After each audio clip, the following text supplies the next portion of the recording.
Hi అండి అందరికీ. ఎలా ఉన్నారు? బాగున్నారా? నేనైతే చాలా చాలా బాగున్నా. మీరందరూ బాగుండాలని శ్రీపాదుని కోరుకుంటున్నా. నేను ఇక్కడ ఏం చేస్తున్నానంటే సొక్కు కూర ఇంకా పెసరపప్పు కలిపి పప్పు చేస్తున్నాననమాట. నేను ఈ కూర అయితే ఎప్పుడు ట్రై చేయలేదు. మొన్నే దత్తపీఠంలో చూసి ఒకసారి చేసిన బాగా వచ్చింది. అందరు బాగుందని మళ్ళీ ఇంకోసారి ట్రై చేస్తున్నాను అనమాట. ఇప్పుడు నా స్టైల్లో నేను ఎలా చేస్తానో చూడండి. ముందుగా పెసరపప్పు తీసుకొని కొంచెం దోరగా వేయించి పక్కన పెట్టుకున్నానమాట, పచ్చివాసన పోయిందాకా. ఇంకా పచ్చిమిరపకాయలు, టమాటాలు, ఉల్లిగడ్డ కోసి పక్కన పెట్టుకున్నా. ఇప్పుడు చూపించింది సుక్కకూర అనమాట. అది కూడా నీట్గా కడిగి పక్కన పెట్టించుకున్నాను అనమాట. ఇంకా పొయ్యి మీద బాండి పెట్టి బాగా కాకిన తర్వాత ఎంత కావాలో అంత ఆయిల్ వేసుకోవాలన్నమాట, మనకి కూరకు సరిపోయినంత. ఈ ఈ స్టైల్లో చేయాలంటే కొంచెం అందరికీ నచ్చదు, కొంచెం చూసుకొని చేసుకోండి. కానీ టేస్ట్ మాత్రం సూపర్గా ఉంటుంది. తినే వాళ్ళకైతే, తినని వాళ్ళకి కాదు ఇది. కొన్ని టేస్ట్లు అందరికీ నచ్చవు కదా. ఇదైతే అందరికి ఇప్పుడు పన్నీర్ కూర చాలామందికి నచ్చదు, కానీ అది హెల్త్కి మంచిది అంటారు కదా. ఇంకంతే, దీంతో పోల్చుకుంటే దాంతో పోల్చుకుంటే ఇది కూడా అంతేనమాట. కానీ చాలా బాగుంటుంది. నూనె ఏడైన తర్వాత తాలింపు గింజలు అన్నీ కలిపి ఉంచుకుంటాను నేను. తాలింపు గింజలు ఇంకా ఎర్రగడ్డ, పచ్చిమిరపకాయలు తాలింపులు వేసుకున్నాను అనమాట. అవన్నీ దోరగా వేగిన దాకా వేపుకోవాలి. ఆ రోజు దత్తపీఠంలో తిన్న రోజు నాకు బాగా నచ్చిందబ్బా, అందుకే ఒకసారి ట్రై చేస్తే నేను అక్కడికే ఎత్తుకొని పోయినా ప్రసాదంగా. చాలా బాగుంది, బాగా చేసినావు అనిండ్రు. సరే బాగుంది అన్నారు కదా అని చెప్పి ఇంకొకసారి చేస్తున్నాను అనమాట. మామూలుగా ఏంటి అంతా కలిపి కుక్కర్లో వేసి విజిల్ రానిచ్చి అంటే పప్పు చేసేదాన్ని. కానీ ఈ స్టైల్లో అయితే మాత్రం ఇది రెండోసారి చేస్తున్నా నేను. బాగా నచ్చింది నాకైతే. ఇదిగో తాలింపు వేగిపోయింది, కొంచెం ద్వారగా గోల్డ్ కలర్ అంటారు కదా, అలా వచ్చిందాక వేపుకోవాలన్నమాట. ఈ పెసరపప్పు ఏంటంటే ముందుగా అంటే డ్రై రోస్ట్ అంటారు కదా, అలా కూడా వేపుకోవచ్చు.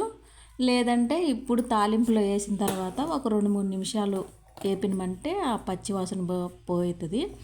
నేను ఏం చేసినానంటే ముందుగానే కడిగి వేపేసిన అనమాట. నేను ముందుగానే వేపి పెట్టుకున్నా, కాకపోతే నేను మీకు చూపించలేదు. అది ముందుగానే వేపి పక్కన పెట్టుకొని ఉంచుకున్నా. నేను కడిగి వేపుకోవాలన్నమాట, కడగకుండా కాదు. ఇంకా తాలింపు వేగిపోయిన తర్వాత తాలింపులో ఈ పెసరపప్పు వేసుకోవాలన్నమాట. ఇంక ఇప్పుడు పెసరపప్పు వేసినా కదా, ఇప్పుడే ఒక 10 నిమిషాలు అట్లా వేపుకున్నామంటే బాగా పచ్చి వాసన పోతుంది. అయితే సిమ్లో పెట్టి వేపుకుంటే బాగుంటుంది. హైలో పెట్టి వేపినామంటే కొంచెం అంటుకుపోతూ ఉంటుంది అనమాట. అంటే నా బాండి మాత్రం అంటుకుపోతూ ఉండింది, నాన్ స్టిక్ అయితే అంటుకోదనుకుంటా. ఇంకా ఇది తాలింపులు వేసిన తర్వాత పెసరపప్పు, ఆ తర్వాత టమాటాలు కూడా వేసి కొంచెం సేపు అంటే కొంచెం ఒక 2 నిమిషాలు అటు ఇటు తిప్పి తర్వాత కూరకి ఎంత కావాలంత తగినంత ఉప్పు వేసుకొని బాగా కలబెట్టి కొంచెం సేపు మూత పెట్టి సిమ్లో పెట్టి మగ్గించుకోవాలన్నమాట. ఈ కూర అయితే హైలో పెట్టి అస్సలకి కుదరదు, ఎందుకంటే మాడిపోతూ ఉంటుంది అనమాట. మనం ఏం నీళ్ళు వేయం కదా, అందుకని. ఇంకా నేను ఉప్పు పసుపు 2 వేసి కొంచెం సేపు మగ్గిన తర్వాత మూత పెట్టి ఒక 10 నిమిషాల సేపు మగ్గించిన నేనైతే. ఏదో ఒకటి రకరకాలుగా ట్రై చేస్తూ ఉంటే వస్తూ ఉంటుంది అనమాట. ఒక్కసారి చూసిన కూర 2-3 సార్లు చేస్తే ఒక్కసారి చెడిపోద్ది, కానీ ప్రతిసారి చెడిపోదు కదా, ట్రై చేస్తూ ఉండాలన్నమాట. ఇంక నేను మూత పెట్టి బాగా మగ్గించుకుంటున్నాను అనమాట. ఈ పెసరపప్పు ఏంటంటే ఒంటికి చాలా మంచిది, వేడి తగ్గించిద్ది కదా. ఏదో ఒక రకంగా వండుకొని తినే విధంగానే చూసుకోవాలన్నమాట. ఎందుకంటే ఏడున్న వాళ్ళు కానీ తింటే ఇంకా వేడి తగ్గిపోయిద్ది అనమాట. ఇదిగో ఇలా మగ్గిపోయింది, ఇక్కడ చూపిస్తున్నా కదా. పసుపు ఉప్పు వేసి మగ్గబెట్టినా అనమాట, ఈ విధంగా వచ్చిందాక. ఇంకా ఇప్పుడు ఆకుకూర వేసుకోవాలన్నమాట.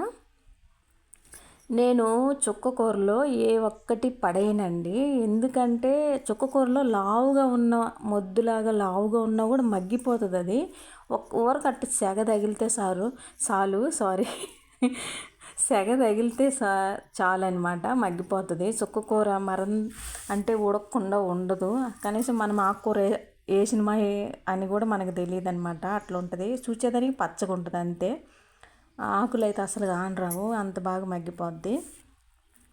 ఈ కూరలో ఏంటంటే పులుసు కూడా చూసుకొని వేసుకోవాలి, ఎందుకంటే చుక్క కూర పుల్లగా ఉంటుంది కదా, కొంచెం చూసుకొని వేసుకోవాలి. కొంచెం ఆకు ఎక్కువైందంటే పుల్లగా ఉంటుంది, ఇంకేం వేయాల్సినంత అవసరం లేదు. పులుసు టమాటా పులుసు ఇంకా ఈ సుక్కకూర పులుసు సరిపోద్ది. టిఫిన్ కోసం నేను దోశల పిండి రెడీ చేస్తున్నాను అనమాట, కలిపి పెడుతున్నా. కిచెన్లో ఆడవాళ్ళ పని అంతా అలాగే ఉంటుంది కదా, ఒక పనే చేయరు కదా.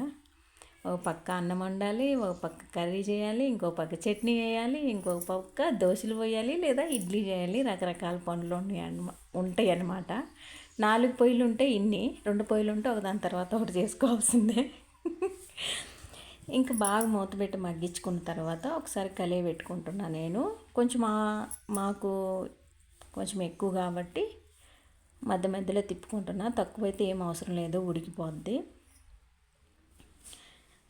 బాండి ఇరుకైపోయింది, కలబెట్టడానికి కూడా వీలుగా లేదు నాకు. కానీ మాకు ఒకడు వాడు తినలేదు, ఈ కూర నచ్చలేదంట. మిగతా వాళ్ళందరూ తిన్నారు కానీ వాడు ఒక్కడే ఆగిపోయిండు. చెప్పినా కదా, జొన్న రొట్టెలకైతే ఇది సూపర్గా ఉంటుంది. జొన్న రొట్టెలకైతే అదిరిపోద్ది టేస్టు. జొన్న రొట్టెలకు కానీ చపాతీలకు కానీ చాలా బాగుంటుంది. దత్తపీఠంలోకి చపాతీలు కూడా వస్తాయి కదా, ఎవరో ఒకరు చేసుకొని వస్తారనమాట ప్రసాదంగా.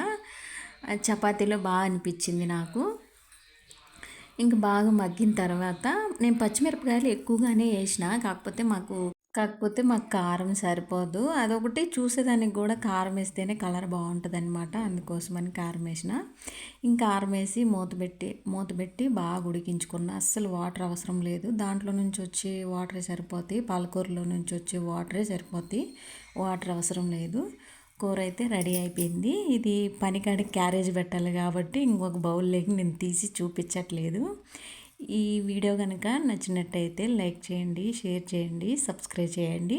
ఈ కూర మీరు కూడా ఒకసారి ట్రై చేసి తిని ఎలా ఉందో కామెంట్ బాక్స్లో కామెంట్ చేయండి. ఓకేనా, బాయ్.